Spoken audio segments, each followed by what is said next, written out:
মোটামুটি এদের খুবই গুরুত্বপূর্ণ একটা টপিকের মধ্যে আমাদের কোয়ান্টাম বলবিদ্যা পরমাণু মডেল রয়েছে। তো আজকে আমরা কোয়ান্টাম বলবিদ্যা পরমাণু মডেলের কোয়ান্টাম সংখ্যা এই বিষয়টা নিয়ে আলোচনা করব। খুবই গুরুত্বপূর্ণ টপিক, একদম বেসিক বলতে পারো রসায়নের। শুরুতেই আমরা কিছু কথাবার্তা পড়ি এখান থেকে। সর্বপ্রথম বিজ্ঞানী রাদারফোর্ড সাহেব কেন্দ্রস্থ নিউক্লিয়াসের অস্তিত্ব আবিষ্কার করেন উনি। আমরা জানি উনি আমাদের প্লাম পুডিং মডেল বা থমসন পরমাণু মডেল যেটাকে আমরা বলি, বা তরমুজ মডেল।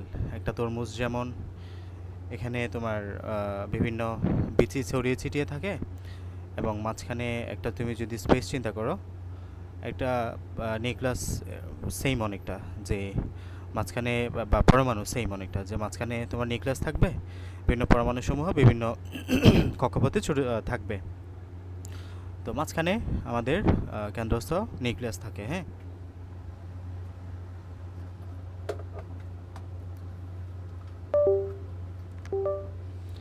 এরপর নিলস বোর 1913 সালে শক্তি স্তরের ধারণা দেন। ঠিক আছে, ওনার মেইন মডেলের মেইন কথা ছিল সেটা হচ্ছে শক্তি স্তরের ধারণা আমরা পাই। এরপর ডি ব্রগলি সাহেব ইলেকট্রনের দ্বৈত ধর্ম বা পার্টিকেল ওয়েভ ডুয়ালিটি, মানে কি, ইলেকট্রনের দুইটা ধর্ম তুমি পাবা। একটা হচ্ছে কণা ধর্ম বা মাস প্রপার্টি, মানে তার ভর আছে, কেন এটা ভর আছে তাই। আর হচ্ছে তরঙ্গ ধর্ম বা ওয়েভ প্রপার্টি। এই জন্য দুইটা ধর্ম একসাথে না, এই জন্য আমরা দ্বৈত ধর্ম বলে থাকি, পার্টিকেল ওয়েভ ডুয়ালিটি। এটা পরীক্ষা আসে এমন, বা অনেক সময় বলে যে দ্বৈত ধর্ম কে দেন, ডি ব্রগলি। অনেক সময় ইংরেজিতে বলে পার্টিকেল ওয়েভ ডুয়ালিটি কে দেন, ডি ব্রগলি।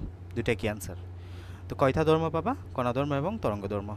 আচ্ছা, দেন আমরা ডি ব্রগলির সমীকরণটাও দেখেছি, lambda is equal to H by M V. ওখান থেকে আমরা কৌণিক ভরবেগ সূত্র জানি, M V is equal to N H by 2 pi. এরপর আমরা শ্রোডিঞ্জারের তরঙ্গ বলবিদ্যার সমীকরণটা দেখেছি, d d X square psi, d d Y square psi, d d Z square psi, এভাবে করে আমরা দেখি, যেখানে এর তোমার কোনটা কী নির্দেশ করছে এটা এখানে দেওয়া আছে। সর্বশেষ হাইজেনবার্গের অনিশ্চয়তা নীতি। কোনো ইলেকট্রনের অরবিটালের মধ্যে অবস্থান ও ভরবেগ তুমি কখনো একই সময়ে সঠিকভাবে নির্ণয় করতে পারবে না, এটা হচ্ছে কথা। এবং এখানে আমরা যেটা তোমার এই সাই মানে হলো ইলেকট্রনের তরঙ্গ ফাংশন। এই তরঙ্গ ফাংশন থেকে কী জানতে পারি, আমরা অরবিটাল সম্পর্কে ধারণা পাই আলটিমেটলি এখান থেকে। তো এখন এই অরবিটাল ইলেকট্রনগুলা কিভাবে থাকে বা একটা ইলেকট্রনকে আমরা কিভাবে লোকেট করব, এটা নিয়ে মূলত আমরা কোয়ান্টাম বলবিদ্যা পরমাণু মডেলে আলোচনা করি।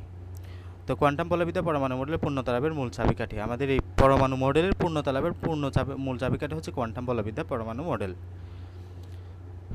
তো এখানে আমরা অরবিটালের এটা দেওয়া আছে, এখানে অরবিটাল কোয়ান্টাম সংখ্যা আমরা জানতেছি এগুলো। তাহলে অবশ্যই আমরা কোয়ান্টাম সংখ্যা নিয়ে ঢুকে যাই, কোয়ান্টাম সংখ্যাতে ঢুকি। তা আমি একটা উদাহরণ দিই সবসময়, যে মনে করো আমি সৌরভকে লোকেট করতে চাচ্ছি, সৌরভ এর পরিচয় বা সৌরভ কোথায় আছে সেটা জানতে চাচ্ছি। প্রথমে তোমাকে বলতে হবে, তুমি সৌরভকে পেতে চাইলে পৃথিবীর নামক গ্রহের মধ্যে বাংলাদেশে আসতে হবে। হ্যাঁ, বাংলাদেশ এর মধ্যে আসতে হবে। তাহলে প্রথমে তার দেশ, এটা হচ্ছে তার লোকেট করার প্রথম স্টেপ। এর পরের স্টেপ হচ্ছে যে দেশের মধ্যে তো ৬৪টা জেলা আছে, এর মধ্যে যদি চিটাগাংয়ে আসো, চট্টগ্রামে আসো, তাহলে তুমি সৌরভকে পেতে পারো। চট্টগ্রামের মধ্যে তো অনেক কিছুই আছে। চট্টগ্রামের মধ্যে এক্স্যাক্টলি তুমি যদি রাউজান উপজেলার চিকদার ইউনিয়নে আসো, তাহলে তুমি সৌরভকে পেতে পারো। রাউজান উপজেলার চিকদার, কারণ চিকদারের মধ্যে অনেক বাড়িঘর আছে। তুমি যদি এক্স্যাক্টলি সৌরভের বাড়ির হোল্ডিং নাম্বারে যাও, বাড়ির হোল্ডিং নাম্বার তোমাকে যদি দেওয়া হয়, ওই বাড়িতে গেলে ধরো সৌরভকে তুমি লোকেট করতে পারবা। তাহলে এই সৌরভকে তুমি বের করার জন্য 4টা তথ্য ইউজ করেছো। একটা হচ্ছে তার কোন দেশ, একটা হচ্ছে কোন জেলা, একটা হচ্ছে কোথায় উপজেলা বা গ্রাম, সর্বশেষ তার বাড়ির ঠিকানাটা। হ্যাঁ, তো এই 4টা তথ্য দিয়ে তুমি সৌরভকে বের করতে পারছো সৌরভ এক্স্যাক্টলি কোন জায়গায় আছে। সেমভাবে আমরা বলতেছি একটা ইলেকট্রন বিভিন্ন কক্ষপথে ঘুরে, তো ওই ইলেকট্রনটাকে তুমি যদি এক্স্যাক্টলি লোকেট করতে চাও, তাহলে তোমাকে কিছু তথ্যের প্রয়োজন হবে। প্রথম তথ্য হচ্ছে প্রধান কোয়ান্টাম সংখ্যা। প্রধান কোয়ান্টাম সংখ্যা দিয়ে তুমি বের করতে পারবা এই ইলেকট্রনটা কোন অরবিটে আছে। অরবিট, কি বললাম, অরবিট। অরবিট মানে হলো কক্ষপথ, নট অরবিটাল। অরবিট মানে কি, কক্ষপথ। বা শক্তি স্তর। তাহলে প্রধান কোয়ান্টাম সংখ্যা দিয়ে তুমি কি যাচাই করতে পারবা যে একটা ইলেকট্রন কোন অরবিটে আছে। এখানে তো N1, N2, N3, N4 অনেকগুলো কক্ষপথ আছে, 1 নাম্বার 2 নাম্বার 3 নাম্বার। তাহলে তুমি প্রধান কোয়ান্টাম সংখ্যা দিয়ে এটা জানতে পারবা যে n এর মান কত। n মানে হলো কোন শক্তি স্তরে সে আছে, 1 নাম্বার 2 নাম্বার 3 নাম্বার নাকি 4 নাম্বার। ইলেকট্রনকে যাচাই করতেছি আমরা, সৌরভের জায়গায় ইলেকট্রনকে চিন্তা করো। এরপরে হচ্ছে অ্যাজিমুথাল বা সহকারী কোয়ান্টাম সংখ্যা। আমরা দেখলাম একটা n এর মধ্যে অনেকগুলো s পাই, মানে হলো তুমি 2 এর মধ্যে 2s পাও, 2p পাও, 3 এর মধ্যে 3s পাও, 3p পাও, 3d পাও। যদি এগুলো আমাদের আরও বেসিক আলোচনা, আমরা আস্তে আস্তে যাবো এদিকে। এগুলো তোমরা 9 10 যা জানো এখান থেকে আমি বলার চেষ্টা করতেছি। তো এটা আমি সিম্পলি বলি, অরবিটালের মধ্যে অরবিটের মধ্যে শক্তি স্তরের মধ্যে অনেকগুলো অরবিটাল থাকে। কি থাকে? অরবিটাল। এই যে একদম বেসিক হচ্ছে যে তুমি যদি এটা একটা অরবিট চিন্তা করো বা শক্তি স্তর চিন্তা করো, এই শক্তি স্তরের সব জায়গায় তো আর ইলেকট্রনটা নাই। শক্তি স্তরের সব জায়গায় ইলেকট্রনটা নাই। শক্তি স্তরের স্পেসিফিক একটা জায়গাতে ইলেকট্রন প্রাপ্তির হার 90 থেকে 95%। মানে যেখানে গেলে তুমি ইলেকট্রনটা পাওয়ার সম্ভাবনা 90 থেকে 95%, ওই জায়গাটা হচ্ছে অরবিটাল। তাহলে অরবিটের মধ্যে তুমি একাধিক অরবিটাল পেতে পারো। এই অরবিটালটা যদি গোলক আকৃতির হয়, মানে হলো ধরো এখানে আমি অনেকগুলো ডট দিচ্ছি, এই যে অনেকগুলো ডট, এগুলা ডট মানে হলো ইলেকট্রন না, ডট মানে হলো ইলেকট্রনের সম্ভাব্য স্থান। এই জায়গায় ইলেকট্রনটা থাকতে পারে, এই জায়গায় থাকতে পারে, এই জায়গায় থাকতে পারে, এই জায়গায় থাকতে পারে, এই জায়গায় থাকতে পারে। আলটিমেটলি আমি একটা নির্দিষ্ট এরিয়া যাচাই করলাম, নির্দিষ্ট একটা এরিয়া সিলেক্ট করলাম, যেই এরিয়াতে ইলেকট্রনটা পাওয়ার হার 90 থেকে 95%। যদি এটা গোলক আকৃতির হয় তাহলে এটাকে আমরা বলবো এস অরবিটাল। অথবা এটা এমন থাকতে পারে, একটা ডাম্বেলের মতো থাকতে পারে, এই যে এই ফর্মটা এরকম থাকতে পারে, অনেকগুলো ইলেকট্রনের প্রাপ্তির সম্ভাবনা হার, মানে এই ডট প্রতি ডট সমান হচ্ছে ইলেকট্রন না, প্রতি এখানে ইলেকট্রন থাকতেও পারে নাও থাকতে পারে, ইলেকট্রনের সম্ভাব্য স্থান। তাহলে যখন এটা ডাম্বেল আকার হবে তখন তাকে আমরা বলবো পি অরবিটাল, যখন ডাবল ডাম্বেল আকার হবে তখন তাকে আমরা বলবো ডি অরবিটাল, যখন এই টাইপের হবে তখন তাকে বলবো আমরা এফ অরবিটাল। ওকে, তাহলে আমরা বললাম যে অরবিটের মধ্যে আমরা বিভিন্ন অরবিটাল পাবো যেখানে ইলেকট্রন প্রাপ্তির হার সম্ভাবনা 90 থেকে 95%। তাহলে আস্তে আস্তে ভিতরে ঢুকতেছো তুমি, যেখানে 90 থেকে 95% ওই জায়গাতে ঢুকে গেছো তুমি। আগে সৌরভকে বাংলাদেশে খুঁজছিলা, চিরাঙে ঢুকে গেছো এখন, তাহলে সম্ভাবনা বাড়ছে তাকে পাওয়ার, 90 থেকে 95% সম্ভাবনার মধ্যে ঢুকছো, যেমন যেটাকে বলতেছে অরবিটাল। এই অরবিটাল আমরা যাচাই করি অ্যাজিমুথাল বা সহকারী কোয়ান্টাম সংখ্যার মাধ্যমে। তাহলে প্রধান কোয়ান্টাম সংখ্যার সাথে তুমি এন যাচাই করছো, যেটা প্রধান কোয়ান্টাম সংখ্যা বা কোন শক্তি স্তর হচ্ছে সেটা। অ্যাজিমুথাল বা সহকারী কোয়ান্টাম সংখ্যার মাধ্যমে তুমি কোন অরবিটালে আছে সেটা যাচাই করছো, কোন অরবিটালে আছে সেটা যাচাই করছো।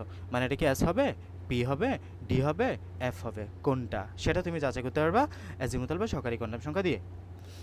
এখন আসো, এই যে তুমি বললা যে পি অরবিটালের ক্ষেত্রে কি বললাম, ডাম্বেল আকার থাকতে পারে।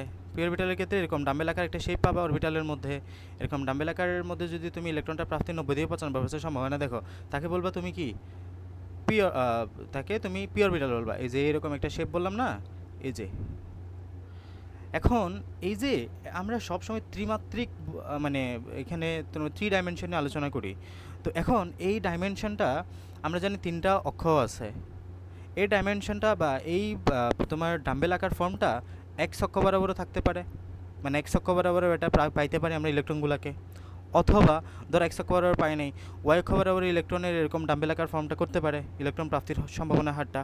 জেড অক্ষ বরাবরও পাইতে পারো, তার মানে জেড অক্ষ বরাবর প্রাপ্তির সম্ভাবনা হার 90 থেকে 95% ডাম্বেল আকার ফর্মে।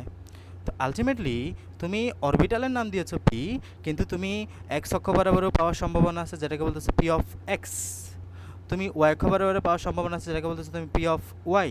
তার মানে এটা এটা দেন তুমি ওয়াই অক্ষ বরাবর জেড অক্ষ বরাবর পাওয়ার সম্ভাবনা আছে যেটাকে তুমি পি অফ জেড, এই যে বরাবর থাকলে সেটা জেড। বুঝছো কথা? তাহলে আমি এখানে পি এক্সও পাইতে পারি, পি ওয়াই পাইতে পারি, পি জেড পাইতে পারি। এখন এটার মানে কি? এটার মানে হলো ত্রিমাত্রিকভাবে কীভাবে বিন্যস্ত আছে সেটা আমি বের করলাম এই চুম্বকীয় কোয়ান্টাম সংখ্যার মাধ্যমে। এবং এটা আমি কীভাবে জানতে পারি? চুম্বকীয় বা ম্যাগনেটিক কোয়ান্টাম নাম্বারের মাধ্যমে। এখানে প্রতিটা শব্দ গুরুত্বপূর্ণ, খুবই মনোযোগী হয়ে খেয়াল করো। চুম্বকীয় কোয়ান্টাম সংখ্যার মাধ্যমে কীভাবে ত্রিমাত্রিকভাবে কীভাবে বিন্যস্ত, পি এক্স বরাবর আছে, পি ওয়াই বরাবর আছে, পি জেড বরাবর আছে, সেটা যাচাই করতে পারি চুম্বকীয় কোয়ান্টাম সংখ্যা দিয়ে। গেল। তাহলে আমরা এখান থেকে আমাদের একটা কী পয়েন্ট বলো, ত্রিমাত্রিক দিক বিন্যাস। ত্রিমাত্রিক দিক বা এক্স্যাক্টলি উদাহরণ দিয়ে বললে P X, P Y, P Z. D অরবিটালের জন্য কী কী পাইতে পারো? ডি অরবিটালের জন্য ডি এক্স ওয়াই পাইতে পারো, ডি ওয়াই জেড পাইতে পারো, ডি জেড এক্স পাইতে পারো। এই যে ডি অরবিটালের জন্য D X Y, D Y Z, D Z X, D X square minus Y square, D Z square. হ্যাঁ, এই পাঁচটা পাইতে পারো। হ্যাঁ, এখন আচ্ছা আমরা পি এর হিসাবে আসি। হ্যাঁ, পি এর হিসাবটাকে ফিল আপ করি। আমি পি এর হিসাবটা বুঝাই দিলে ডিটা বুঝে যাবে। তাহলে পি তো পাইলা, তিনটা অরবিটাল পাইতে পারো পি এর ক্ষেত্রে। গেল কীভাবে? চুম্বকীয় কোয়ান্টাম সংখ্যার মাধ্যমে। এখন আসো ঘূর্ণন কোয়ান্টাম সংখ্যা বা স্পিন কোয়ান্টাম নাম্বার। এটা কী জন্য লাগে? তুমি এখন ধরো ওই যে রাউজান চিকদার উপজেলা পর্যন্ত পৌঁছে গেলা, এখন সৌরভকে বের করতে হবে কি সৌরভ কোন ঘরে আছে সেটা। হ্যাঁ, তার বাড়িতে তো অনেক ঘর আছে, এখন কোন ঘরে যাবা তুমি? এক্স্যাক্টলি ঘরে যাইতে হবে। এখন ঘূর্ণন কোয়ান্টাম সংখ্যা মানে বুঝবো এখানে যে তুমি আঁকলা এই পি অরবিটালটা, এই পি অরবিটালের মধ্যে আবার দুই রকমের ঘূর্ণন সম্ভব হইতে পারে। দুই রকমের ঘূর্ণন সম্ভব হইতে পারে। আমরা জানি ইলেকট্রনটা সবসময় ঘূর্ণন অবস্থায় থাকে, নিচকের উপরে ঘুরে, আবার নিচকের উপরে ঘুরে, আবার ইলেকট্রনকে প্রোটনকে কেন্দ্র করেও ঘুরে, পৃথিবীর মতো অনেকটা। এখন এই ইলেকট্রনটা দুই রকম ঘুরতে পারে। একটা হচ্ছে যে ক্লকওয়াইজ মানে ঘড়ির কাঁটার দিকে, একটা হচ্ছে অ্যান্টি ক্লকওয়াইজ মানে হলো ঘড়ির কাঁটার বিপরীত দিকে। যদি ঘড়ির কাঁটার বিপরীত দিকে ঘুরে তখন তাকে আমরা বলি প্লাস হাফ, যদি ঘড়ির কাঁটার দিকে ঘুরে তখন তাকে আমরা বলি মাইনাস হাফ। বুঝছো কথা? তাহলে এই ইলেকট্রনটা দুই দিকে ঘুরতে পারে, একটা হচ্ছে ঘড়ির কাঁটার দিকে, একটা হচ্ছে ঘড়ির কাঁটার বিপরীত দিকে। যদি আমরা এখানে বললাম যে তুমি পি এক্স পাইতে পারো, পি ওয়াই পাইতে পারো, পি জেড পাইতে পারো, তাহলে এখন এই পি এক্সের মধ্যে ইলেকট্রনটা পাইলা ঠিক আছে, তবে কোন দিকে ঘুরতেছে? প্লাস হাফ নাকি মাইনাস হাফ? ঘড়ির কাঁটার দিকে নাকি ঘড়ির কাঁটার বিপরীত দিকে? এটা তোমাকে যে মানে বের করতে হবে। এবং এটা তুমি যেটা দিয়ে বের করতে পারো এটা হচ্ছে স্পিন কোয়ান্টাম সংখ্যা। দেন তুমি এক্স্যাক্টলি ওই ইলেকট্রনতে পৌঁছে গেলা আলটিমেটলি। ওই ইলেকট্রনের সকল ফিচার্স তোমার জানা হয়ে গেছে। ইলেকট্রনটা কোন অরবিটালে আছে, কোন অরবিটে আছে, কোন অরবিটের কোন অরবিটালে আছে, ওই অরবিটালের মধ্যে ত্রিমাত্রিক বিন্যাসটা কেমন, ওই ত্রিমাত্রিক বিন্যাসে কীভাবে ঘুরতেছে, ঘড়ির কাঁটার দিকে না ঘড়ির কাঁটার বিপরীত দিকে, চারটা তথ্য তুমি পেয়ে গেলা এই চারটা কোয়ান্টাম সংখ্যার মাধ্যমে। এবং আমরা জানি প্রতি অরবিটালের মধ্যে প্লাস হাফ হইতে পারে, মাইনাস হাফ হইতে পারে। মানে হলো একটা অরবিটালের মধ্যে ঘড়ির কাঁটার দিকে ঘুরতে পারে একটা ইলেকট্রন, ঘড়ির কাঁটার বিপরীত দিকে ঘুরতে পারে একটা ইলেকট্রন। এই যে এটাকে বলবো আমরা প্লাস হাফের চিহ্ন, এটাকে বলবো আমরা মাইনাস হাফের চিহ্ন। ঠিক আছে? তাহলে এটা হচ্ছে প্লাস হাফের চিহ্ন, এটা হচ্ছে মাইনাস হাফের চিহ্ন। যদি উপরের দিকে তীর চিহ্ন থাকে তাহলে প্লাস হাফ, নিচের দিকে তীর চিহ্ন থাকলে মাইনাস হাফ। তাহলে এই পি এক্সের মধ্যে কয়টা ইলেকট্রন পাইতে পারো? এই যে এদিকে একটা প্লাস হাফ মাইনাস হাফ, এই যে এদিকে একটা প্লাস হাফ মাইনাস হাফ, এই যে plus half minus half, total কয়টা হলো? দুইটা, চারটা, ছয়টা। এই জন্য আমরা পি টু দি পাওয়ার 6 লিখি। পি এ কয়টা ইলেকট্রন থাকতে পারে? 6টা। সেমভাবে ডি এর মধ্যে তুমি কয়টা ইলেকট্রন পাবা? D X Y, D Y Z, D Z X, D X square, D Z square. এখানে আমরা টোটাল কয়টা অরবিটাল পাইলাম? Orbital, I repeat orbital. তাহলে কয়টা সাব অরবিটাল পাইলা? এখানে 5টা। প্রতিটাতে কয়টা ইলেকট্রন ঘুরবে? 2টা, 4টা, 6টা, 8টা, 10টা। এই জন্য আমরা সর্বোচ্চ ইলেকট্রন কত লিখি? ডি 10। ডি এর সর্বোচ্চ ইলেকট্রন ধারণ ক্ষমতা কত? ডি 10। বুঝছো কথা? তাহলে এটাই হচ্ছে চারটা কোয়ান্টাম সংখ্যার টোটাল তাৎপর্য। আমি মোটামুটি এখানেই মূল বেসিকটুকু আলোচনা করে দিলাম। এখন আসলে আমরা প্রতিটা নিয়ে একটু জানি। প্রথম কথা হচ্ছে প্রধান কোয়ান্টাম সংখ্যা বা এন। বোর পরমাণু মডেল অনুসারে পরমাণু ইলেকট্রনসমূহ নিউক্লিয়াসকে কেন্দ্র করে নির্দিষ্ট বৃত্তাকার কক্ষপথ বা অরবিট বা শক্তি স্তরে আবর্তন করে। প্রধান কোয়ান্টাম সংখ্যা অরবিট বা শক্তি স্তরের আকার প্রকাশ করে। তাহলে দেখো এটা হচ্ছে n = 1, এটা হচ্ছে n = 2, এটা হচ্ছে n = 3। তোমরা একটা বিষয় খেয়াল করছো, n = 1টা ছোট, n = 2টা আরেকটু বড়, n = 3টা আরেকটু বড়। তাহলে যখন n এর মান বাড়তেছে size, this is no call size, বাংলায় বললে আকার, আকারটা বাড়তেছে। তাহলে প্রধান কোয়ান্টাম সংখ্যার সাহায্যে তুমি শক্তি স্তর বা অরবিটের আকার জানতে পারো। কি জানতে পারো? আকার জানতে পারো। শক্তি স্তর আকার প্রকাশ করে, খুব গুরুত্বপূর্ণ লাইন, আকার। এই যে সাইজটা বাড়তেছে। n ইজ ইকুয়াল টু 1 হলে মানে কে সেল মানে হলো প্রথম শক্তি স্তর, n ইজ ইকুয়াল টু 2 হলে L cell, n is equal to 3 হলে এম সেল, এভাবে। তো প্রত্যেক শক্তি স্তরে সর্বোচ্চ লেনদান ক্ষমতার সূত্র হচ্ছে 2n স্কোয়ার, যেটা আমরা 9 10 পড়ে আসছি। n এর মান যদি 1 হয় তাহলে 2 into 1 square is equal to 2 okay 2। n এর মান যদি 2 হয় 2 into 2 square is equal two 4 দুগুণে 8, 2 এ 8টা, 3 এ 18টা, এভাবে করে ইলেকট্রন থাকে। ব্যাস এতটুকু জানো। প্রধান কোয়ান্টাম সংখ্যা শেষ। এবার সে সহকারী বা এজেন্টাল কোয়ান্টাম সংখ্যা। পরমাণুতে ইলেকট্রন আবর্তনের জন্য প্রতিটি অরবিটাল প্রধান শক্তি স্তরে নির্দিষ্ট সংখ্যক শক্তি স্তর বিভক্ত থাকে। তো এবার একাধিক উপশক্তি স্তরে বিন্যস্ত থাকবে। এখন শক্তি স্তরের মধ্যে উপশক্তি স্তর, যেখানে আমরা অরবিটের মধ্যে অরবিটাল বলতেছি, অরবিটের মধ্যে অরবিটাল। একটি ইলেকট্রন প্রধান শক্তি স্তরে যে উপশক্তি স্তর রয়েছে তা প্রকাশের জন্য সহকারী কোয়ান্টাম সংখ্যা ব্যবহৃত হয়। এটিকে অরবিটাল কোয়ান্টাম সংখ্যা বা সমারফিল্ড কোয়ান্টাম সংখ্যা বলা হয়। তাহলে অরবিটাল কোয়ান্টাম সংখ্যার অপর নাম কি? সমারফিল্ড কোয়ান্টাম সংখ্যা। কেন বিজ্ঞানী সমারফিল্ড এটা আবিষ্কার করেন? অরবিটাল কেন? কারণ এটা অরবিটালের ধারণা দেয়। কিভাবে বের করবা? একটা সূত্র জানো। তাহলে অরবিটাল কোয়ান্টাম সংখ্যাকে আমরা বলবো এল। অরবিটাল কোয়ান্টাম সংখ্যাকে আমরা কি বলবো? এল বলবো, এল দ্বারা প্রকাশ করব। প্রধান কোয়ান্টাম সংখ্যাকে আমরা কি বলেছি? এন। এল এর সূত্র হলো 0 সহ n-1। 0 সহ n-1। এল এর সূত্র কি? 0 সহ n-1। তো n এর মান যদি তোমাকে 2 দেওয়া হয়, এল এর মান হবে এই যে এক বিয়োগ করে সবসময় 0 এবং 1। n এর মান যদি তোমাকে 3 দেওয়া হয়, এল এর মান হবে কত? এল এর মান হবে 0 1 2। n এর মান যদি তোমাকে 4 দেওয়া হয়, এল এর মান হবে 0 1 2 3। বুঝছো কথা? আর এল এর মানের উপর ডিপেন্ড করবে কোন উপশক্তি স্তর আসবে সেটা।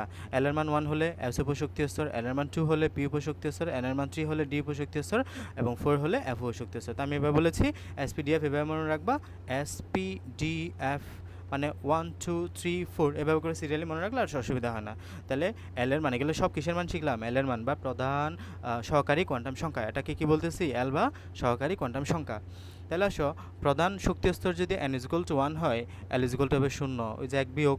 তাহলে s ইকুয়াল টু 0 মানে প্রধান তোমার s, তাহলে 1s, এটাকে কি বলবা? 1s। এই যে 1s পাইলা। n ইজ ইকুয়াল টু 2 এবং l এর মান কি পাইলা? 0 এবং 1 পাইলা। 0 মানে হলো s, 1 মানে হলো p, তার মানে 2s এবং 2p। এই যে 2s এবং 2p।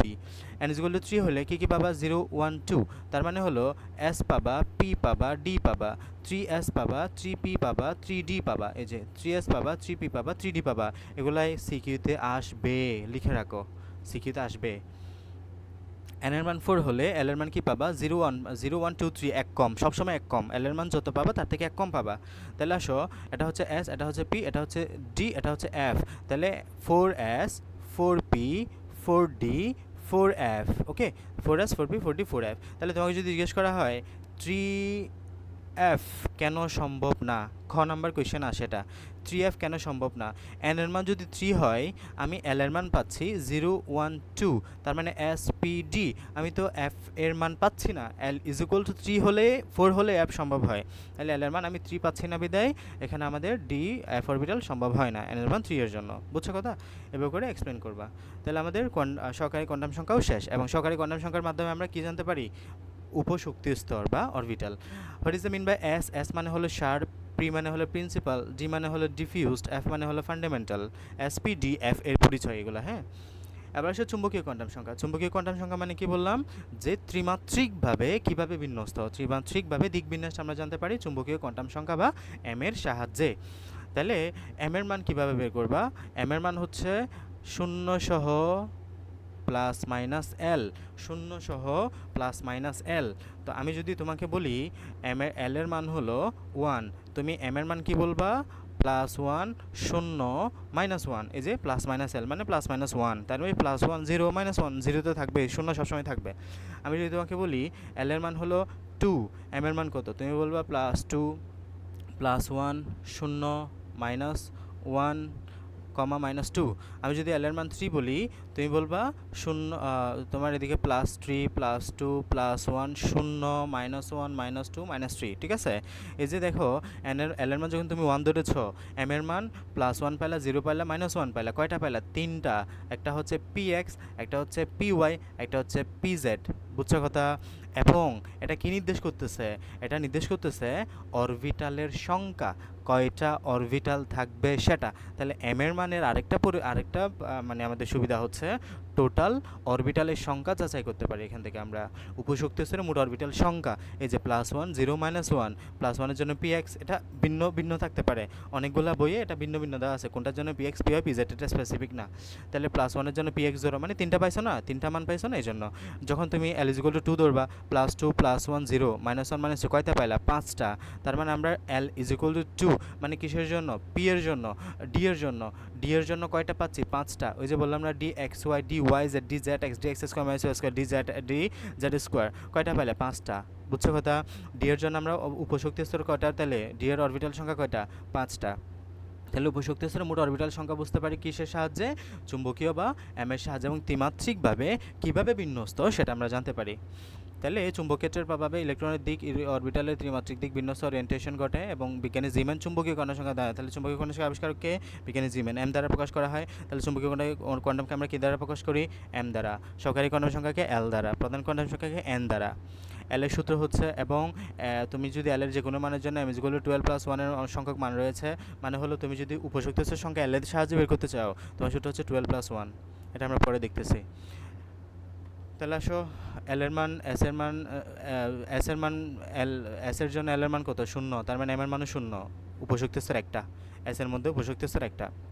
পি এর জন্য এল এর মান 1, তার মানে এম এর মান -1 0 + 1, উপশক্তি স্তর 3টা, এই যে 1 2 3 px py pz।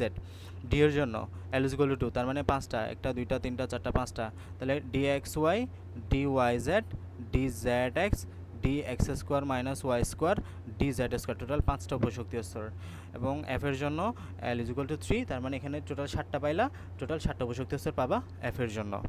তো এখন তুমি যদি এল দিয়ে টোটাল অরবিটাল সংখ্যা হিসাব করতে চাও, তোমার সূত্র হবে 12 + 1, ঠিক আছে? তাহলে যে কোনো উপশক্তি স্তরে মোট অরবিটাল সংখ্যা তুমি যদি এল দিয়ে বের করতে চাও, এল এর মান বা সহকারী কোয়ান্টাম সংখ্যা দিয়ে, তাহলে 12 + 1 হবে। এবং আমরা জানি প্রতি অরবিটালে ইলেকট্রন থাকতে পারে 2টা। কেন 2টা? স্পিন 2টা, একটা হচ্ছে +12, একটা হচ্ছে -12। এবং এই অরবিটাল সংখ্যা থেকে তুমি যদি ইলেকট্রন সংখ্যা বের করতে চাও, সিম্পলি 2 দ্বারা গুণ করে দিবা, 12 + 1। সেমভাবে অরবিটাল সংখ্যা n থেকে যদি অরবিটাল সংখ্যা বের করতে চাও, তোমার সূত্র হচ্ছে n²। ওখান থেকে যদি ইলেকট্রন সংখ্যা বের করতে চাও, 2 দ্বারা গুণ করে দিবা 2n², এই যে 2n², আমরা সূত্র যেটা শিখে আসছি। বুঝছো কথা? তাহলে উপশক্তি স্তর দুইভাবে বের করতে পারো তুমি, বা অরবিটাল ইলেকট্রন সংখ্যা সর্বোচ্চ সংখ্যা দুইভাবে বের করতে পারো। একটা হচ্ছে 12 + 1 সূত্র দিয়ে, আর একটা হচ্ছে n² সূত্র দিয়ে। বুঝছো? সূত্র 4টা মুখস্থ করে নিবা। এই যে এখানে n = 1 এর জন্য এই যে তুমি শুধু s অরবিটাল পাচ্ছ গোলক। তাহলে s অরবিটাল কেমন? s অরবিটাল হচ্ছে গোলক, ডিম্বাকার বলা যাবে না, এটা হচ্ছে গোলক, এটা ত্রিমাত্রিক শেপ, এটা বৃত্তাকার না। n = 2 এর জন্য তুমি s অরবিটালও পাচ্ছ, p অরবিটালও পাচ্ছ, কারণ n = 2 এর জন্য l এর মান 2টা, একটা হচ্ছে l = 0, একটা হচ্ছে l = 1। l = 0 এর জন্য তুমি কি পাইলা? s অরবিটাল পাইলা। l = 1 এর জন্য তুমি p অরবিটাল পাইলা। এখন p অরবিটাল 3টা হইতে পারে, একটা হচ্ছে px হইতে পারে, একটা হচ্ছে py হইতে পারে, একটা হচ্ছে pz হইতে পারে। বুঝছো কথা? n = 3 এর জন্য কী কী পাইতে পারে? n = 3 এর জন্য তুমি l = 0 পাইতে পারো, l = 1 পাইতে পারো, l = 2 পাইতে পারো। l = 0 এর জন্য s অরবিটাল পাইলা, l = 1 এর জন্য p অরবিটাল পাইলা। p অরবিটাল 3টা হইতে পারে, px py pz। l = 2 এর জন্য d অরবিটাল হবে, d অরবিটাল 5টা হইতে পারে, dxy dyz dzx dx² y² dz² বা dzx যেটাই বলো। এভাবে হচ্ছে আমরা টোটাল অরবিটাল ইনফ্রাস্ট্রি অরবিট, 3টা অরবিটালে টোটাল আমাদের অরবিটাল সংখ্যা হিসাব করছে। এখন আসো ঘূর্ণন কোয়ান্টাম সংখ্যা বা এস বা স্পিন কোয়ান্টাম নাম্বার। এই যে আমরা বললাম একটা ইলেকট্রন এভাবে ঘুরতেছে, এখন এই ইলেকট্রনের ঘূর্ণনটা দুই দিকে হইতে পারে। একটা হচ্ছে যে এই দিকে আমাদের ঘড়ির কাঁটার বিপরীত দিকে -12, একটা হচ্ছে ঘড়ির কাঁটার দিকে, একটা হচ্ছে যে +12। হ্যাঁ, তাহলে ঘড়ির কাঁটার দিকে ঘুরলে সিম্পলি ঘড়ির কাঁটার দিকে ঘুরলে -12, ঘড়ির কাঁটার বিপরীত দিকে ঘুরলে +12, এভাবে করে আমরা এগুলো বসাই দিই। তাহলে +12 পাইতে পারো, -12 পাইতে পারো। হ্যাঁ, এগুলো একটু রিডিং দিবা, অতটা ইয়ে না, যা বলছি তাই। এখন এই চারটা সুন্দর মতো কয়েকবার করে প্র্যাকটিস করবা, কারণ এই চারটা তোমাকে শিখিতে অনেক বেশি লিখতে হবে। আমি একবার বুঝাই দিই, কয়েকটা বুঝাই দিলে হবে। প্রথম কক্ষপথ বা n = যখন 1 হয়, হ্যাঁ, প্রথম কক্ষপথ বা ক্যাসেলের জন্য n = 1, তাহলে n = 1 পাইলা। তাহলে n = 1 এর জন্য l এর মান কত? 0, আমরা জানি 1 কম, তাহলে 1s পাবা। এই যে 1s দেখে দেখে বসাও, জাস্ট এখানে 1 পাইছো, এখানে s পাইছো, তাহলে 1s, এই যে 1s। তো চুম্বকীয় কোণের সংখ্যা মান 0 0 1s ওয়ানসের মধ্যে ইলেকট্রন সংখ্যা কত, এই যে ওয়ান, মানে মোট ইলেকট্রন সংখ্যা হিসাব করো জাস্ট। এখানে এই যে অরবিটাল সংখ্যা হিসাব করো, অরবিটাল সংখ্যাকে 2 দ্বারা গুণ দিয়ে দাও, তাহলে মোট ইলেকট্রন সংখ্যা পাওয়া যাবে। তাহলে এটা হচ্ছে ইলেকট্রন সংখ্যা টোটাল। অরবিটাল সংখ্যা হচ্ছে যে একটা, মোট অরবিটাল সংখ্যা কয়টা, এখানে অরবিটাল সংখ্যাটা আলাদা লিখে নেই। এই যে অরবিটাল সংখ্যা লিখে নেই, অরবিটাল সংখ্যা লিখবা এখানে আলাদা ঘর রেখে, অরবিটাল সংখ্যা একটা, প্রতি অরবিটালে 2টা করে ইলেকট্রন, তার মানে 2টা। দ্বিতীয় নাম্বারে আসো, দ্বিতীয় নাম্বারের জন্য n = 2, n = 2 এর জন্য তুমি l এর মান 2টা পাবা, একটা হচ্ছে 0 পাবা, একটা হচ্ছে 1 পাবা। 0 এর জন্য তাহলে 2s, এটা হচ্ছে 2p, তাহলে 2s এবং 2p। 2s এর জন্য তোমার এখানে প্লাস হাফ মাইনাস হাফ, তার মানে এখানে 2টা ইলেকট্রন পাবা। আর 2p এর জন্য তুমি 3টা অরবিটাল পাবা, প্রতি অরবিটালে 2টা করে ইলেকট্রন থাকবে, তার মানে 3 2 6টা করে ইলেকট্রন পাবা। গেল। তৃতীয় কক্ষপথে ইলেকট্রন কত, n = 3, l 0 1 2, l এর জন্য 3s 3p 3d, এবং s এর জন্য তুমি আবার কী পাবা, s পাবা 2টা ইলেকট্রন পাবা, p এর জন্য সেমভাবে 6টা ইলেকট্রন পাবা, d এর জন্য আবার তুমি m এর মান কয়টা পাবে, এই যে 1 2 3 4 5টা, 5টার জন্য 3d তে 5টা অরবিটাল পাবা এবং টোটাল 10টা ইলেকট্রন পাবা। টোটাল কয়টা ইলেকট্রন হলো, এই যেখানে 10টা, এখানে 6টা, এখানে 2টা, 8টা। টোটাল হিসাব করবে আর কি কোন কক্ষপথে কতটা ইলেকট্রন, ঠিক আছে। এই তাহলে তৃতীয় নম্বর কক্ষপথে টোটাল কয়টা ইলেকট্রন পাইলে হিসাব করো। তৃতীয় নম্বর কক্ষপথে এই যে 2টা, এদিকে 6টা, কয়টা হলো 8টা, এদিকে 2টা 10টা, কয়টা হলো 18টা। টোটাল অরবিটাল ইলেকট্রন সংখ্যা কত, 18টা। 2n² সূত্র দাও, 2n² সূত্র দিলে 2 × n এর মান কত বললা 3, তাহলে 3² 18, এই 18টা মিলছে। হ্যাঁ, তোমাকে এভাবে করে মিলাইতে হবে।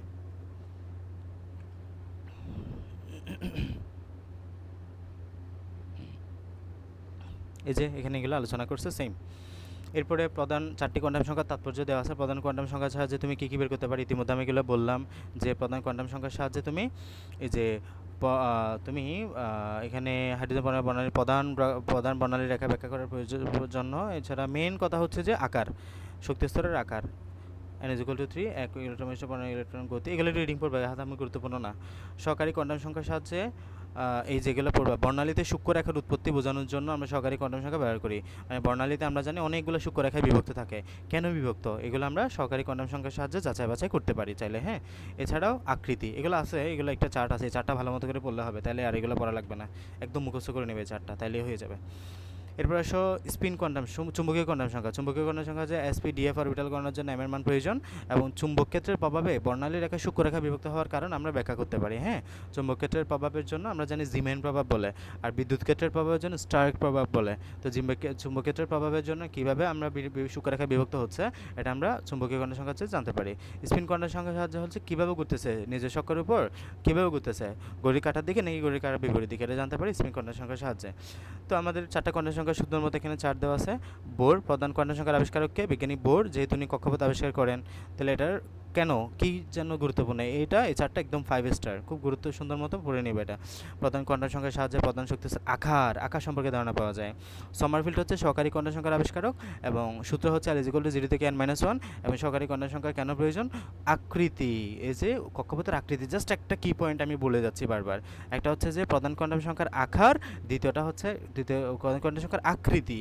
এই যে একটা হচ্ছে যে s হলে গোলক হবে, p হলে ডাম্বেল আকার হবে, p হলে ডাম্বেল আকার হবে, d হলে ডাবল ডাম্বেল হবে। এটা কি থেকে জানতে হচ্ছে, কিসের পরিবর্তন, এদের মধ্যে আকৃতির পরিবর্তন না, এই আকৃতির পরিবর্তন জানতে পারতেছে সহকারী কোয়ান্টাম সংখ্যার সাহায্যে। জিমেন হলো চুম্বকীয় কোয়ান্টাম সংখ্যার সাহায্যে আমরা এটা যাচাই করতে পারি। জিমেন চুম্বকীয় কোয়ান্টাম সংখ্যা আবিষ্কার করেন, এবং সূত্র হচ্ছে n = 0 সহ +-1 +-l। এরপরে ইলেকট্রনটা ত্রিমাত্রিকভাবে কিরূপে বিন্যস্ত, এই যে একটা কি পয়েন্ট, ত্রিমাত্রিকভাবে কিরূপে বিন্যস্ত তা জানতে পারি। উলেনবেক এবং গোল্ডস্মিথ ঘূর্ণন কোয়ান্টাম সংখ্যা আবিষ্কার করেন, কি হতে পারে, +12 হতে পারে, -12 হতে পারে, এবং ঘূর্ণনের প্রকৃতি এবং দিক আমরা এই কোয়ান্টাম সংখ্যার সাহায্যে জানতে পারি। বাস, এতটুকু হচ্ছে আমাদের টোটাল কোয়ান্টাম সংখ্যা সম্পর্কে আপাতত বিস্তারিত। আমরা নেক্সট দিন পরমাণু এবং পরমাণুর মূল কণিকাসমূহ নিয়ে আলোচনা করব, যেগুলো আমাদের মোটামুটি MCQ এবং বেসিক সিকিউতে আসতে পারে, আইসোটোপ, এই পড়াশোনাগুলো মোটামুটি এখান থেকে আজকে যা পড়াইলাম, এখান থেকে একটা সিকিউ যে পাচ্ছ, এটা তুমি লিখে রাখতে পারো। এইচএসসি পরীক্ষায় একটা টাইপের সিকিউ এখান থেকে আসতে পারে, বিগত বছরদের আসতেছিল, ধরতে পারি যে তোমাদের বছরও পরীক্ষা দিলে আসবে। আর কলেজের পরীক্ষা তো পাবাই, কোনো মিস হবে না আশা করি, ঠিক আছে। বিশেষ করে এই চারটা সুন্দর মতো করে বুঝে বুঝে প্র্যাকটিস করবা। আর গাইডের মধ্যে অনেকগুলো পাবা, এখন তুমি গাইড নিজে সলভ করতে পারবা, এই ক্লাসটা যদি ভালো মতো করে বুঝো এবং একটু যদি প্র্যাকটিস করো, গাইডে শিখিগুলো তুমি নিজে থেকে সলভ করতে পারবা। গাইডে এই চার্ট যত পাও সবগুলো সুন্দর মতো প্র্যাকটিস করবা, তাহলে আশা করি যে কোনো কোয়েশ্চেন দিলেই পারবা। বুঝছো সব কিছু? কাউসার বুঝে গেছে কিনা সব কিছু? জি স্যার, সবকিছু বুঝছি। আর সৌরভ, নাহিমা?